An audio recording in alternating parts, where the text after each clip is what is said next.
வணக்கம். தேசம் சிறப்பு செய்திகளுக்காக நான் உங்கள் ரேவதி குணால். பொது தற்காப்பு படை பிரிவில் 39 ஆண்டுகள் சேவையாற்றிய கேப்டன் பாலசுப்ரமணியத்திற்கு அரசாங்க நற்சான்றிதழ். கடந்த 39 ஆண்டுகளாக நீர்ப்பாசனத்துறையில் அர்ப்பணிப்போடு பணியாற்றிய அதே நேரத்தில் பொது தற்காப்பு படையில் தொடர்ந்து சேவையாற்றி வந்த கேப்டன் பாலசுப்ரமணியம் தனது சிறப்பான சேவைக்காக அரசாங்கத்தின் அங்கீகாரத்தை பெற்றார். கடந்த 1987ஆம் ஆண்டு நீர்ப்பாசனத்துறையில் பணியில் இணைந்த அவர் 2024 மார்ச் 26ஆம் தேதி தனது 40 ஆண்டுகால பணியை நிறைவு செய்து ஓய்வு பெற்றார். ஈப்போ மேருவில் உள்ள பிரபல ஹோட்டலில் நடைபெற்ற இந்த கௌரவிப்பு நிகழ்வில் கலந்து கொண்ட நீர்ப்பாசனத்துறை இலாக்கா உயர்நிலை அதிகாரிகள் அவருக்கு நற்சான்றிதழ் எடுத்து வழங்கினர்.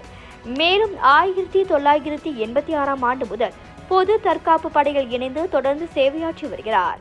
இந்த இரு துறைகளிலும் அவர் ஆற்றிய அர்ப்பணிப்பான பணிக்காக சிறப்பான சேவையாளர் என்ற அங்கீகாரம் வழங்கப்பட்டது. இந்த விருது தனக்கு கிடைத்த மிகுந்த பெருமையாகவும் மகிழ்ச்சியாகவும் அளிப்பதாக கூறிய அவர் தனது தனிப்பட்ட சாதனை மட்டுமல்ல, தன்னுடன் இணைந்து பணியாற்றிய அனைவரின் ஒத்துழைப்பிற்கும் கிடைத்த அங்கீகாரம் என தெரிவித்தார். மேலும் இளைஞர்கள் அரசாங்க துறைகள் மற்றும் பொது தற்காப்பு படை போன்ற சேவை அமைப்புகளில் இணைந்து நாட்டிற்கும் சமூகத்திற்கும் சேவையாற்ற வேண்டும் என கேட்டுக்கொண்டார். தற்போதைய தலைமுறையினருக்கு கல்வி மற்றும் திறமைக்கேற்ப நல்ல பொறுப்புகள் வழங்கப்படுகின்றன எனவும் அந்த வாய்ப்புகளை பயன்படுத்தி பொது சேவையில் ஈடுபட வேண்டும் எனவும் வலியுறுத்தினார். தனது நீண்ட கால பணி பயணத்தில் வழிகாட்டிய மற்றும் ஆதரவளித்த அனைவருக்கும் அவர் நன்றி தெரிவித்துக் கொண்டார். இதில் குறிப்பாக பொது தற்காப்பு படைகள் தன்னை இணைத்த சார்ஜன் ஏகாம்பரம் அவர்களுக்கும் நீர்ப்பாசனத்துறைகள் தன்னை அறிமுகப்படுத்தி வழிகாட்டிய முன்னோடிகளுக்கும் தனது நன்றியை தெரிவித்தார்.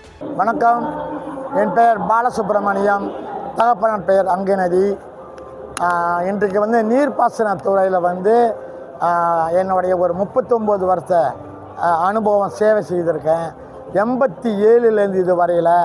அதே சமயத்தில் பொது தற்காப்பு படையில் 86ஆம் ஆண்டில் இருந்து இந்த வரைக்கும் சேவை செய்ததுக்காக சிறந்த சேவையாளர் அப்படின்ற அங்கீகாரம் அனுகூலம் கொடுத்துருக்காங்க. அதன் அடுத்து ஓய்வு 39 வருஷமாக பொது தற்காப்பு நீர்ப்பாசனத்துறையில் ஓய்வு பெற்றனால எனக்கு இந்த 2 அங்கீகாரம் எனக்கு கொடுத்துருக்கிறது. உண்மையிலே எனக்கு அரசாங்கம் கொடுத்த ஒரு அங்கீகாரம் ரொம்ப பெருமையாக இருக்கிறது. என்னுடைய இந்த பொது சேவை இதில் எனக்கு கிடைச்ச அங்கீகாரம் தான் நான் நினைக்கிறேன். ஆகையினால என் நீர்ப்பாசனத்துறைக்கும் பொது தற்காப்பு படைக்கும் வேலை மனமார்ந்த நன்றி. அதுபோல் இருக்கக்கூடிய இளைஞர்கள் இது போன்ற பொது தற்காப்பு படை நீர்ப்பாசனத்துறை தங்களை ஈடுபடுத்தி கொண்டு சேவையாற்றி நல்ல ஒரு சிறந்த சேவையாளராக வர்றதுக்கான வாய்ப்பை நீங்கள் தயார்படுத்திக் கொள்ள வேண்டும் என்று அனுபவம் கேட்டுக்கொள்கின்றோம். நல்லதொரு அரசாங்கத்திலே நல்ல ஒரு பொறுப்பு, நல்ல ஒரு படிப்புக்கு தகுந்த பொறுப்பை இப்பொழுது வழங்குகிறாங்க. அதை முடிந்த வரையில் நீங்கள் அனைவரும் அதை பயன்படுத்தி கொண்டு அந்தந்த துறையிலே நீங்கள் சேர்ந்து சேவையாற்ற வேண்டும் என்று இவ்வேளையிலே கேட்டுக்கொள்கின்றேன். இத்துடன் இன்றைய செய்திகள் நிறைவடைகின்றன.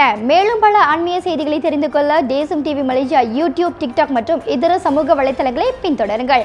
உங்களிடமிருந்து விடைபெறுவது நான் உங்கள் ரேவதி குணாலன். மக்களோடு தேசம், தேசத்தோடு மக்கள். நன்றி, வணக்கம். ஒரு வீட்டுக்கு ஒரு பட்டதாரி எனும் நிலை போய் ஒரு வீட்டுக்கு பல மருத்துவர்களை உருவாக்கும் நடவடிக்கையில் இறங்கியுள்ளது எய்ம்ஸ் பல்கலைக்கழகம். இந்திய மாணவர்களின் எதிர்காலத்திற்கு அடித்தளம் அமைக்கும் எய்ம்ஸ் பல்கலைக்கழகம் MIED வழி மாணவர்களின் பொருளாதார பிரச்சனையை கல்வி உபகார சம்பளம், கல்வி கடனுதவி மூலம் தீர்த்து வைக்கிறது. எய்ம்ஸ் பல்கலைக்கழகம் தரத்தில் உயர்ந்தது, போதனைகள் சிறந்தது, மாணவர்களுக்கு நிலையானது. இன்றைய நாடுகள் எய்ம்ஸ் பல்கலைக்கழகம்.